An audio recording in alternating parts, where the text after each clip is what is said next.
Any insights that you discovered in talking about ethics policy issues, stakeholders who should be involved in writing a policy? Discussions provided anything of value? You're all said, tell me more. Well, just like the gentleman over there said, we're just a part of that. I mean, we're this small entity compared to the big vision of the, say, our district. So we try to fit in where we can with our values and missions.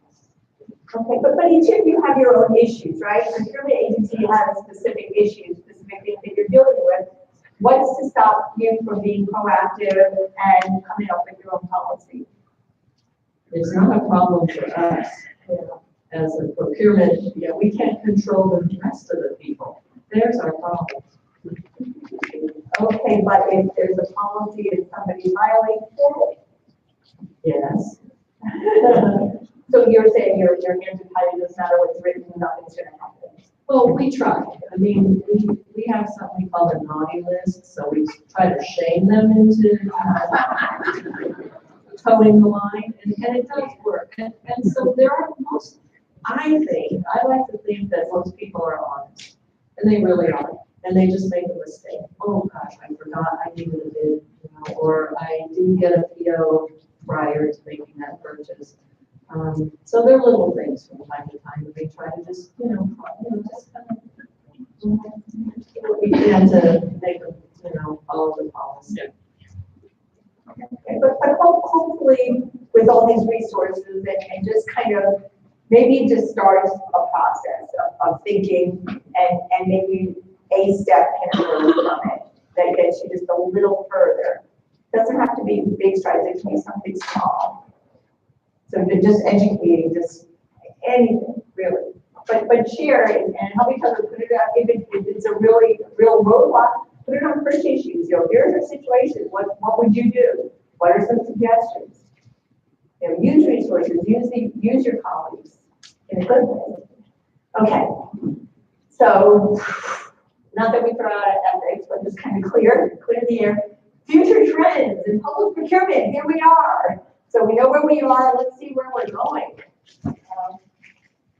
The approach to this next segment is that we're going to start with this visioning exercise. If you had your way, what would procurement look like? So that's where we're going to start, and then go to what are the future trends. I'll share with you. It's funny because 5 years ago, when I first started NIGP, my then boss suggested that I write to all the academics, or a number of academics, and say, what are the procurement trends for the future? And I got that list, and now here it is 5 years later, and he said, we want to know the procurement trends, so I got to do it again. I think it's a very useful tradition, and I may do it another 5, who knows? Right, and so the line for today is, we're going to see what is that optimal, because we want to know where we're going, because then when things happen, we know if we're off course, or if opportunities or things come, we know better how to leverage them to get where we want to go. If we're just standing there, buffeted by the winds. So you want to know where it is. I'm trying to figure out if we're going to go back to centralizing purchasing or decentralizing.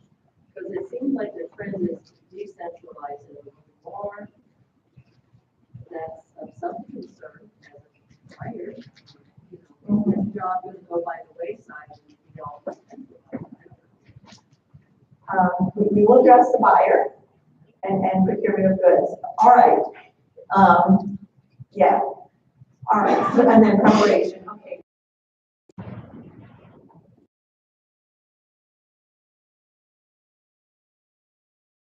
What does he look like?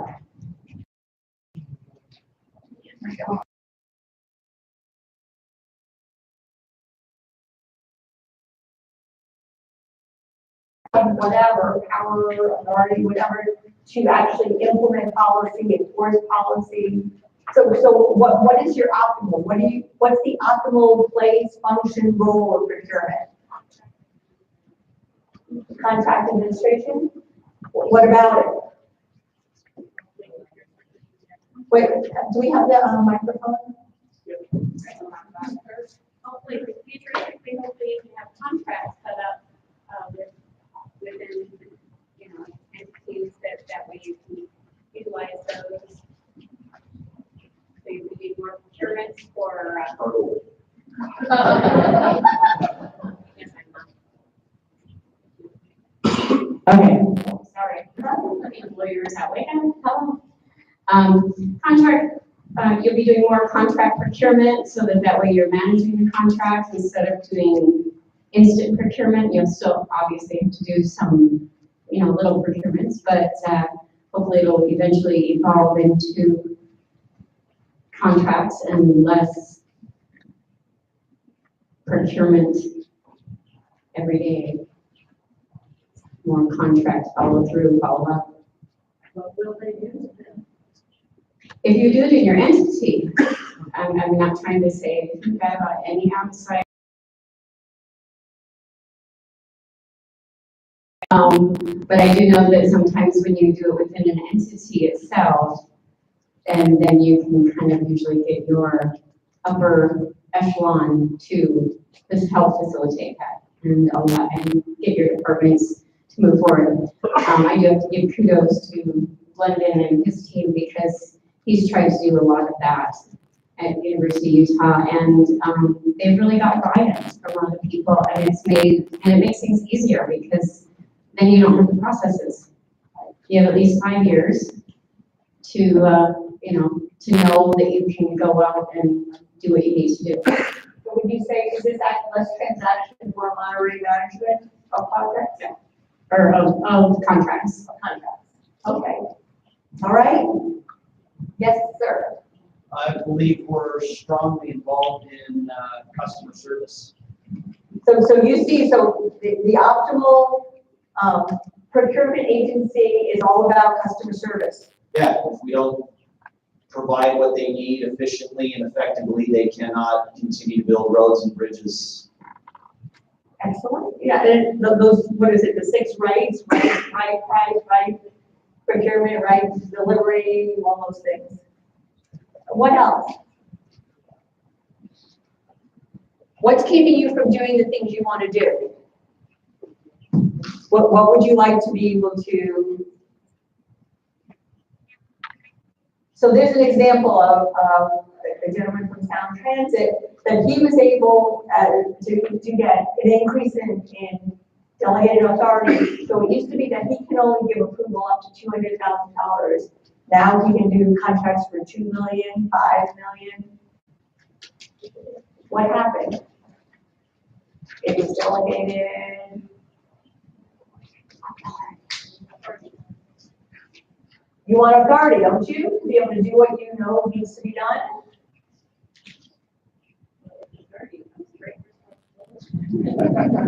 You get that too. Okay, you get responsibility. Okay, so here's what I'm sensing. I'm sensing that there's a problem with letting go of all the things that are in the way right now. So I'm going to invite you to let all that stuff go. In fact, we're going to skip this, and I'm going to let's go to the next slide. Hi. Sorry. Okay, so here's the question: what's your vision for public procurement? What will be the role of public procurement? What does optimal procurement look like? Can you go there? Can you go there? All right, you're going to get the fairy tale. All right, next one. So what I was going to do is have you do it for yourself to paint this picture. And then, so I'm going to help you out a little bit. So I'm going to tell you a story. Once upon a time, there was a chief procurement officer, and she was really happy because it was Monday, and that meant she got to go to work. And so she woke up before her alarm even went off. All right, she was so excited, she was so ready to go to work, because she just loved her work, because she knew when she got there, she had a team that had all kinds of skills, everybody was happy to be there. They had support, she reported directly to the superintendent or the city manager. She was up there, she was at the table when they were making their strategic plan. She had a voice, they valued her expertise, something they all said, okay. Or so if somebody else wants to write like expertise and all right, good. So she, procurement expertise was valued. She was strategic, she was strategic, she was at the table, so she was executive level. Her input, as soon as a need was identified by a client department, they called her procurement. They go, we just identified the need. We'd like to talk to you about the requirements so we can get really good scope of work and specifications so we can get the outcome we really want to do and do it in enough time. Give you enough time to put this solicitation together. She loved it. It was collaborative, it was cohesive, it was great communication. Everybody knew it was everybody was there to help and contribute their expertise. Do you think it's a fairy story? It's happening. It's happened. So Bobby Marcella is one example in Palm Beach, Florida. It took a long time. I'm not saying it's easy. I'm not saying it's quick. But she persisted, tenacity, resilience, patience. That's what it took. And it's like I said to somebody during the break, what's luck? Luck's being prepared for an opportunity. So keep at it. You know what it's supposed to look like. You know what the optimal, if you let yourself dare to think of these ways. So another biggie here, so authority, responsibility. What about this one? Independence. What about not being in finance, which has different goals than procurement? You're about public service, you're about public trust, you're about justice. What are they about? What's finance about? Bottom line, watching the budget, keeping the thing. It's needed, but it's not procurement. Okay. So Bobby, over a period probably of 20 years, she just kept at it. She just kept at it. And every time there was a new manager, there's going to be somebody new in place. She kept pushing at it. She kept pushing the strategic value of procurement. And there's, so it's a mindset. So how do you show the strategic value of procurement? First, you have to believe in the value yourself. You have to appreciate the value that you bring to each transaction. So it's only when you really appreciate your own value that you can convincingly, authentically say, hey, we are valuable, we do have something to contribute. And you do. When I describe procurement to people who've never heard the term, I say, procurement's magic. Think about all the things you take for granted. What happens? We go out of our house, we stumble down a curb. How did that get there? There's a street. If the weather's bad, the snowstorm's coming. You're going to have the trucks there with salt, sand. Where do they come from? Schools go up, airports go up, stadiums go up. How did it happen? It's procurement. It's all the things that magically appear that no one thinks about. And so if procurement is magic, what does that make each of you? Come on. Yay! Magicians! You are magicians! Value-driven magicians. So that's one thing. One thing is knowing your value and appreciating your expertise, the expertise that you bring, which is only expanded. What you do is only expanded. The things that you're expected to know, all these analysis and all, everything. Value, best value, total cost analysis, all these things. Market research process, everything that you do is a lot, and it's always more. And the other thing is so mindset is really important. So know your value, absolutely.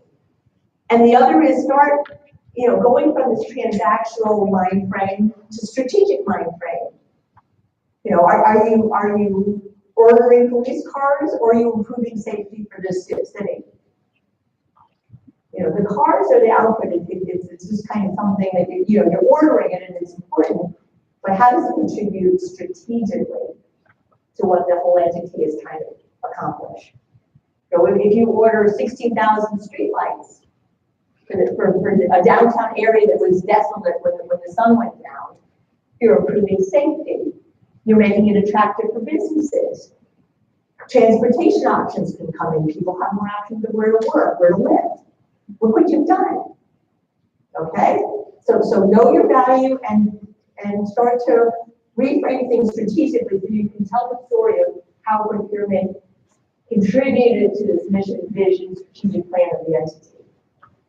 And come up with your own that's in line with it. Okay?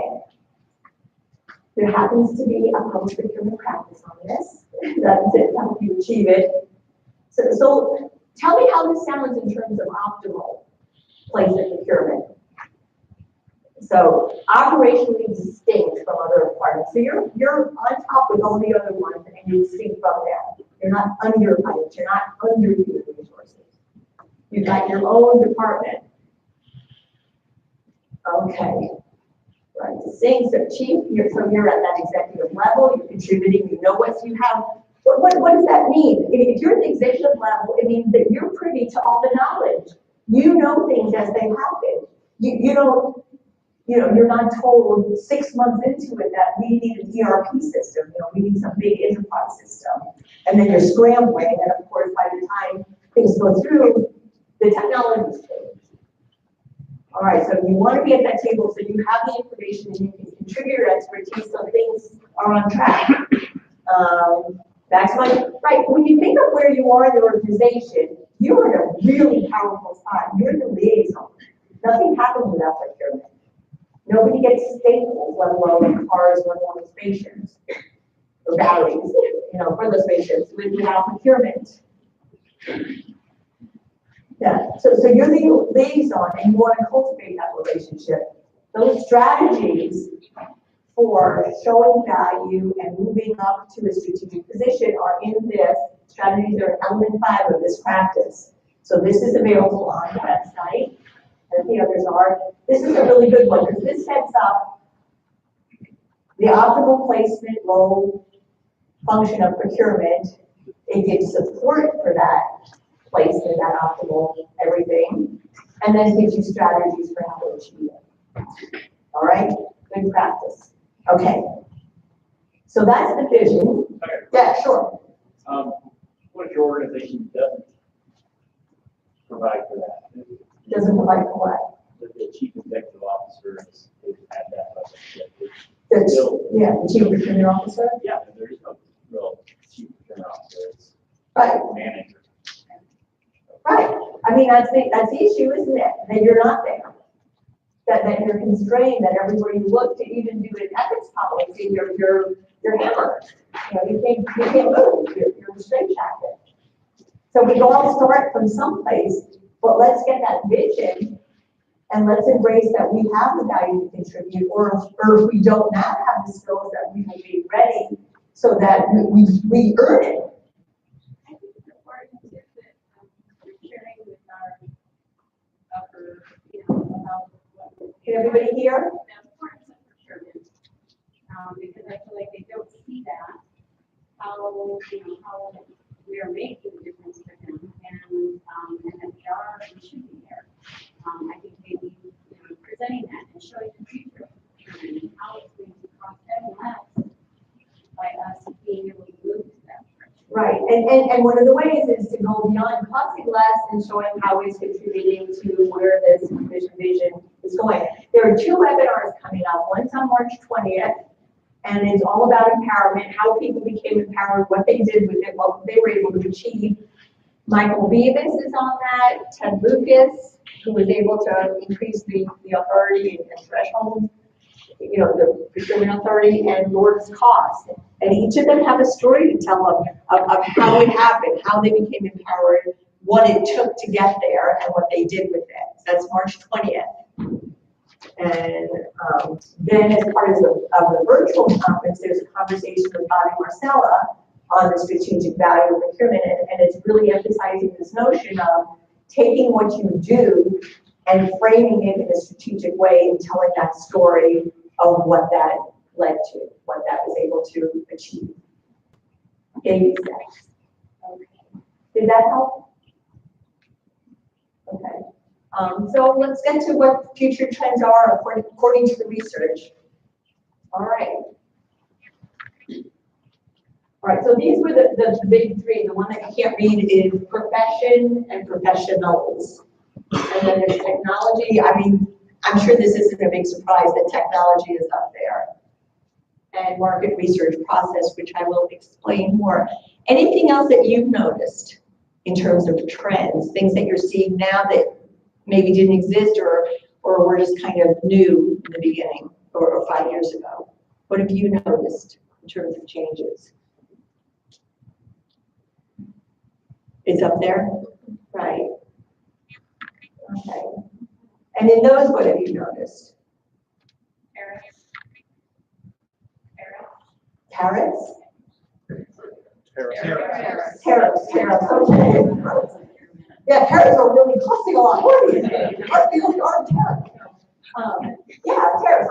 So would it be on this? It's global too. And the technology, obviously with the e-procurement system, but a lot of people are also trying to do a lot of transactions through the automated monetary systems, like the new currencies that we're seeing now, things like that. That's good. Okay, let's proceed.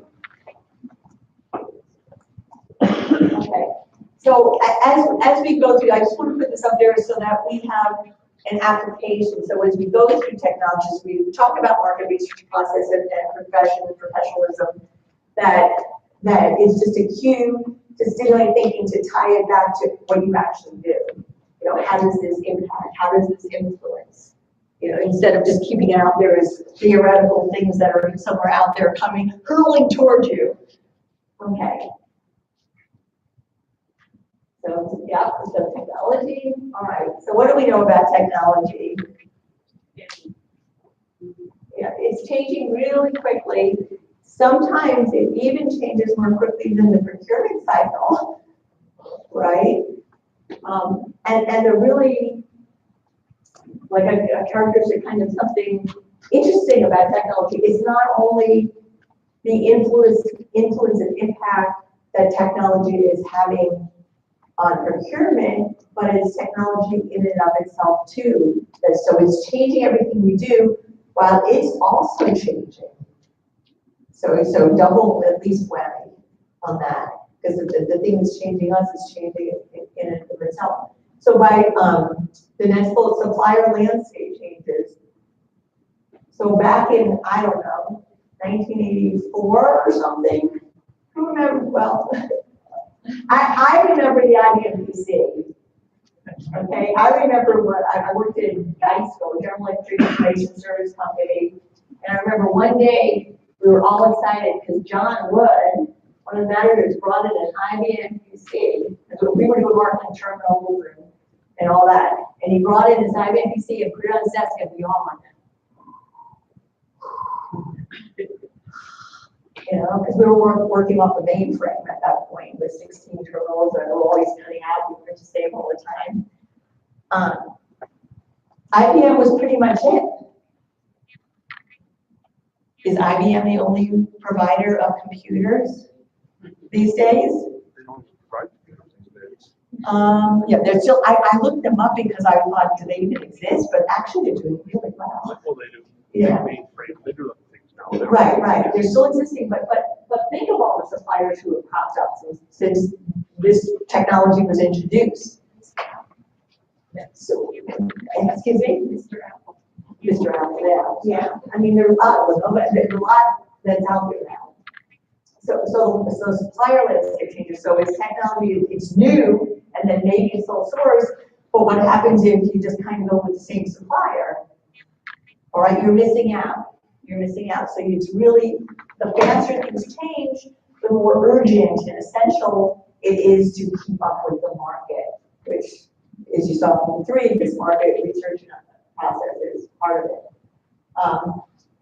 Right, and this adds to the many things you have to do. So with technology, this changes your role a little bit. You're expected to do even more. You're expected to function as liaison between the IT people and management, and show the business case of things. So you really have to be well versed. You don't have to be an expert in IT, but it really helps to be familiar with the terminology and the concepts of IT. And that's why we have 3 practices on information technology under the 5 procurement resources, under guidance, under wilderness practices. We're working on a 4th.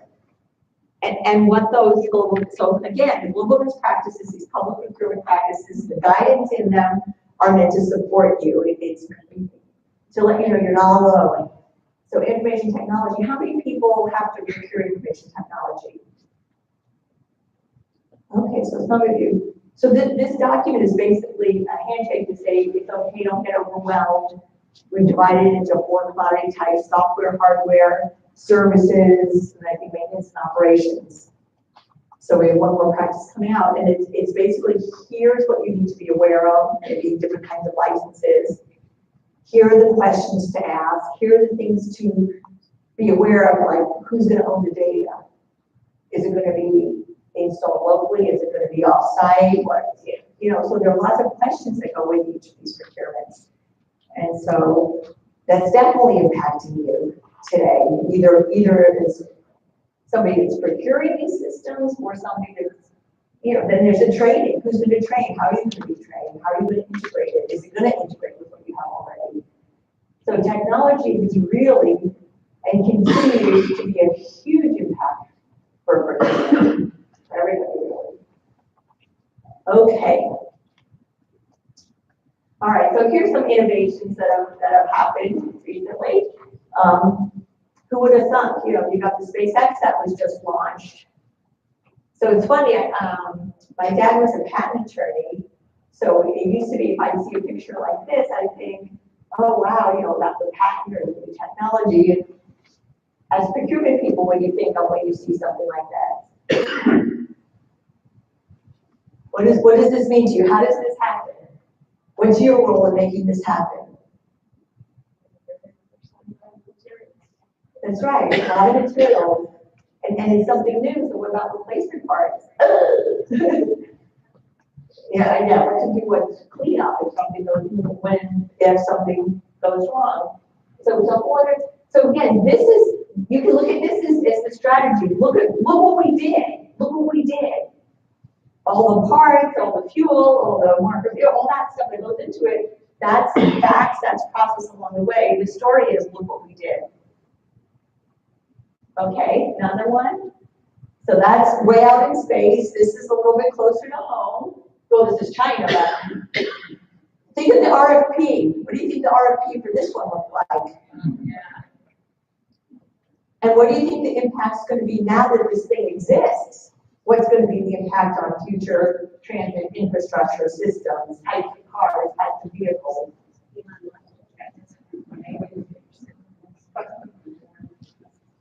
Okay, so it's happening now, and this is the trend. This is in the future too. Okay, and then the next one. So this is something more immediate, closer to home. You can figure out lunch. So this is something that I guess you can get in Portland and many other places too. Who's ever heard of the Impossible Burger? Right, so it's totally plant-based, and you would swear it was a real hamburger. The wonders of technology. So close home. So these are innovations, way out there and directly ingested. So this is what we're looking at. Innovation. All right. So to keep up with what was, there's something called the market research process, and we are in the process of developing this as a public procurement practice. Okay. So the concept with this is up to now. How many of you conduct market research for procurements? It's pretty standard. What about market analysis? Okay. What about market intelligence? Okay, so the premise here is that you go out and you find the information, and then you look and see what's there, And then, so for each procurement, you do the research and analysis. So that's specific to a specific procurement. Now, what happens ideally is that you take that information that you got from researching that particular procurement, and it becomes part of your repository of knowledge. At the same time, so that's for specific things that you need right now. At the same time, there's an ongoing strategic process going on where you're keeping up with market trends, what's coming down the pipe, what's new, what's going on in the industries, you know. And it's almost like a SWOT too, because you will also want to be aware of like what major natural disasters are happening, how is that going to impact things. And so you're doing this ongoing research and keeping up your reading publications, you're going to learning meetings, you're going to forums, all kind of conferences, you're continually researching and putting it into that repository. So what happens is then when you have a specific procurement, you can look in that repository and then it kind of lists everything up. So let's say you start with nothing and you do a procurement and you take that knowledge and you put it in your repository. At the same time, you're learning a little bit more. And then next time you go out, you have that much of a base, a foundation to go out and do the next procurement. Because you understand, oh, there's more suppliers, I'm keeping up with that, I know what's going on. I heard about it in the conference. And then you apply that, and that knowledge goes here at the same time, you're continuing. So we just lifts it so you're not starting over again. You've got this repository of information, you're keeping up with things, and you're hearing from your suppliers, you're inviting them all and saying, tell us what's new, tell us what's going on. We don't have this now, but we may in the future. It looks like there's a need coming up. So market research process is you can do this. So it's right, it's these three things and they work in concert. The first two for specific, but all the time you're rising higher and higher with more and more base foundation. So this basically says the same thing. Okay, and right, and so this is all about, okay, so the point here, when procurement was in its earlier stages, when it was purchasing, not procurement is much larger. So when it was purchasing, let's say there wasn't any internet. Oh, here's your lunch. Okay. When it was just transactional, and there was no internet, you needed to find information. It wasn't like, where can I find information, right? Right, there are different books, you get publications, there are catalogs. So it was, where can I find information? Do you have any issues with finding information these days? Is there like kind of not enough information out there? Not enough data, not enough statistics, what are we going to do? Find the right technology. What? Find the right data that you can trust. Right. Okay, so that's two things actually that we're finding. One is finding credible data, and the other is asking the right questions. So there's something on, I don't have a TV, but I watch YouTube a lot, or you watch the news on the computer, and there's a commercial there about, so it's raining, it's bleak, and so you're ready for vacation. You want to find a beach. So you go online and you're looking for a beach, and before you know it, you're watching dogs on surfboards. Okay, so that's what can happen when you're not focused. Questions, the right question will focus you. So this is just not a warning, not an admonition, but this is just a suggestion. Because of the so much data and information out there, you want to really cement, crystallize what are the outcomes I'm looking for. Again, like a strategic plan. What's going to get me there? What's the question I need to ask so I can focus and target my research so that it'll be useful, focused, efficient, effective. Okay. All right. Whoops. Okay. Right, so it's always about the bigger picture. How is it contributing to the strategic plan, which is what I just said. How is it really going to fix the outcomes we want and contribute to the vision? Yeah. And okay. Okay, so that's to answer some of you were about convention and the minor and what are we gonna do? This is a prediction. Okay. Impacts. Okay, so artificial intelligence, part of technology, huge deal. When you're online and you're in a chat, when you're chatting, who are you chatting with? Is it a person? Maybe not. Sometimes it's not. Sometimes it's just a bot, you know. So this is, it's gone beyond the transactional. Procurement isn't necessarily going to be something you fall into. It's going to be something you choose and got the education and skills together for it. A lot of critical thinking, communication skills. So it's changing, right? I mean, so yeah, there's all this AI that's affecting everything. Lisa, Yes. so I keep warning everybody and they laugh at me, imagine that. But if you've not seen Sophia the robot, be afraid, people, be very afraid. Because in the next 2 to 4 years, she will have the intelligence of a human and will surpass it. And so will all the other robots because they're connected in a cloud. Right. Somebody has a vision in their cloud. And those dance, exactly. There's, Right. so anyone who manages that cloud will lose. Well, that's scary. Right, so these are things, and this is something I've heard over the last couple of days. Yes, there's a need for more collaboration. And then, I know there's rules and there's ethics, but there are ways to collaborate when you're in a contract with the supplier. There are ways to collaborate before just to get information and learn from them. Right, and so one of the things is about a startup. So there's a program where state and local agencies can work with a startup and actually collaborate. They have this residency thing where they're working together because you think about all the innovation in a startup. Why would they want to work with a clunky state, any kind of government agency where there's all these kind of hurdles and compliance and all these things? Why would, they move faster than that. So all these things are starting to happen where they're changing structures so that we can all benefit from one another. So this is coming down the pipe where there is collaboration, there is innovation, there is a restructuring so we can do that together. Okay, so this is just more facts. There's 28 local and state organizations that are doing this in response to 80. So what they do is they put the challenge out there and the startups respond. And when selected, then they can collaborate, and if it goes well, the contract happens. I'm not sure exactly how it works, but I just want you to know it exists, that things are happening. Cooperatives, right. So in the 2014, asking people what are the future trends, cooperatives were mentioned as something new, and let's see what happens.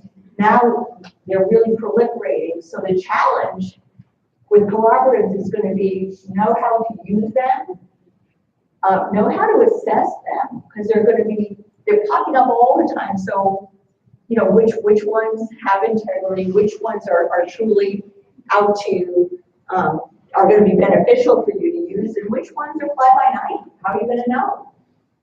So having this part of the landscape, and also knowing that, again, goods, you're not going to have to worry about buying goods. That's all going to be automated. And it could even be that, let's say you're trying to figure out, these computers are going to help you figure out which solicitation procurement methods to use. You can input, time is really important, and blah, blah, blah, blah, blah. Okay, go with construction manager risk.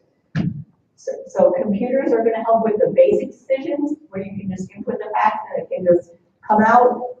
You're needed for that critical thinking, that strategic thinking that goes beyond just your transactional processes. Okay. Right. Right. So it's the other things. It's not just the goods. It's construction. It's services. It's IT. And things are. I remember in the 2014 it brought up things are getting more complex. Yeah, they're still getting so. That's where to focus to know how to interact, to know, be able to speak the language of IT, so you can communicate and bring everybody to collaborate together on procurement. Okay, but it's an opportunity. You know, don't look at it as a loss, look at it as an opportunity. So, right, so then you're free to go back to where that practice is about the optimal, that vision of the optimal place, function, role of procurement. That's what you can go for now. Okay, and how, whoops. So analytical capabilities, strategic skill set, right?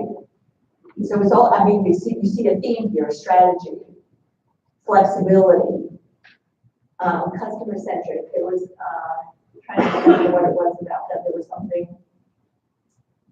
I wrote down like the things that were under all that, but I can't remember what that was about. But you know, somebody here brought it up about it's about providing service. Maybe, oh, I know what it was. It was being more familiar with what your clients are doing, so that you're better able to meet their needs. So that knowledge all helps. Because you're at the hub. You're really at the hub of your organization, because everybody has to interact with you, and that's powerful knowledge that you can leverage. All right. So how is your knowledge expanded? So here's, I should really use my head. All right. It didn't look like it on the computer. Right. So P-card programs. So this impacts. So this is technology, obviously, ethics from before. It's going to touch on how you enforce, how people use it. All these things. So it's just making it real. Sustainability, supplier diversity. I know it's hard. Cooperative procurements. Technology acquisitions. I remember on the one that the survey I took now about procurement trends, it was like, let's see how cooperatives evolve, you know, what they turn into. So something to do your market intelligence research on. Keep up with what's going on with these automated things, with these cooperative procurements, where you're all getting together and they're telling you it's going to be a better deal for you. Be up on it, know what you're getting into. Technology acquisitions, professional services, so same thing. Emergency management and disaster recovery, CF200, I think. Construction, right? So the more complex things, but less transactional, more strategic. And other impacts you mentioned tariffs, climate, natural disasters. What else is going to impact? What else impacts you? Right now, it's the generation of fires. Right now, we've got another generation of protection professionals, and we're not doing enough to recruit the younger group, and then also the transition generation gap between the work ethic of the generation beforehand versus work ethic of the new. Right. So retention, recruitment, right? Retention, recruitment. Yeah, that's internally, and then externally there are things that are going on all the time, changing all the time. So, for the profession and your role, what are you aware of? What issues are you or will you be facing, and what are you? And it's all about being ready so that you can leverage these things that are happening. Right. So know where you want to be, know what's coming down the pipe. So by the time it hits you, it's not like, you were faced towards your friend on the beach blanket and the wave came and hit you and knocked you over. You want to be facing the water. You want to see the wave approaching. You want to identify it, and you want to know how it's going to influence and impact you, and you want to be prepared. You want to take steps so that when it comes, you're riding the wave and you're using it to help you get where you want to be. So, open discussion, table discussion on these. Can there be a discussion, or is it all too, am I scaring you today? What do you think of this? Is this ringing true for you? Do you work with cooperatives? Yes. How has it changed, if it has, or how has it not changed? You work with Amazon. Okay. Right, so so research is a lot easier, you can just go online, buying things is really easy, you just, go on Amazon, but you still want to be aware of what other suppliers are out there, because it can be very seductive to just go to Amazon. So you want to keep your options open and keep that one of the fundamental principles of the pyramid is maximizing competition, isn't it? So you want to figure out how to keep that alive instead of going, being kind of moved into the easy way. Yes. So Lisa, in our district, we have some very talented IT people. And they talked about in the future, having it where, say, a secretary is trying to procure something, she just puts it in there, it goes out to, she needs bids, we go out to the e-marketplace probably, and these co-ops search it, obviously with computers, they can do it a lot faster than we can, come back with the best price, I'm done, don't need purchasing people. So for goods, again, so that's really affirming that for goods, and at low price, Yes. right, but when it's something like RFPs, or you use request for proposals when you don't know the answer, when you're looking for a solution. And then it's really important to collaborate and know about the need early on, so you can come up with the requirements and help them with those things, especially increased complexity. So you have the right scope, you have the right specifications. But don't you think eventually RFPs, you get away from the subjectivity and get more into because it is subjective with those. People are giving their opinions. If you have something else evaluating it in a different Are way, you talking about the development solicitation or the evaluation of the proposal that comes back? all of it. I mean, I just see in the future that it becomes automated, like everything else. I mean, IFBs is that more clear cut as far as responsiveness and responsibility, you can basically check it off. With the request for proposal, then you really need to be clear with your evaluation criteria, because, and it can, there are quantitative, there are qualitative. So that you do need to, for now, if you're doing it. But when the robot becomes as intelligent as a human in the next 2 to 4 years, We don't know, there's still eyes, there's still logic. There's still hackers. Yeah, I mean, artificial intelligence, yeah, they try to break down and like a doctor. I remember, just years ago, we were looking for a doctor for my husband. And, just a regular doctor, nothing's wrong. And he's talking to him, and I wasn't even there for me, I was just there for him. And he looks at me and he said, "Do you have anemia? We want to test your blood." And I did, where it was low, it wasn't like anemia, but it was very low. What goes into that? So artificial intelligence would try, what are all the decision things so that we would come out with that and be able to just intuitively, what is intuitive look like logical? But I'm not sure that, I don't know if they can get there now, or they will, but, let me, I'll blow through and make sure I'm at the end of the slide so that, make sure that I give you all the content. And then we can, if you want, go back to this, or you can talk about it over lunch, because the key is to be prepared, to know what's coming, not to shut your eyes, but to keep your eyes open, to keep doing that market research, analysis, intelligence, to keep going from the transactional to the strategic, embracing it, telling the story to show that value. So yeah, the key is to be ready and to network, which is why we're all here, to learn, which is why we're here, to grow in your understanding and to open up, to see the possibilities, to embrace the possibilities and go for them. Not to be constrained by, this is the way it is, but it could be this way. And everything could function so much more better. So envision, value, strategy, vision. So be the crown, wear the crown. So, and any questions? So the next one is just a thank you. Thank you for being here. Thank you for your attention. I hope it was valuable. I hope there's something that you can apply from today. And just work and reach out to each other. Reach out, and if everybody's in the same boat as you said, then reach out on perch issues. Leverage your colleagues, leverage the profession, because things are changing. So be prepared and be part of the change, be part of leveraging the change so that you're in a better position. All right? Because aren't you happy when you go to work every day? Okay, so thank you.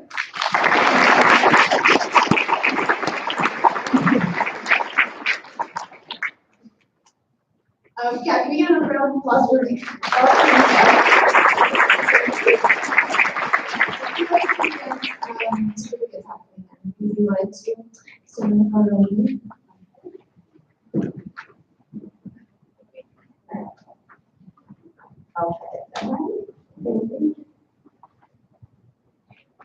Thank you again, we really appreciate it. Thank you very much.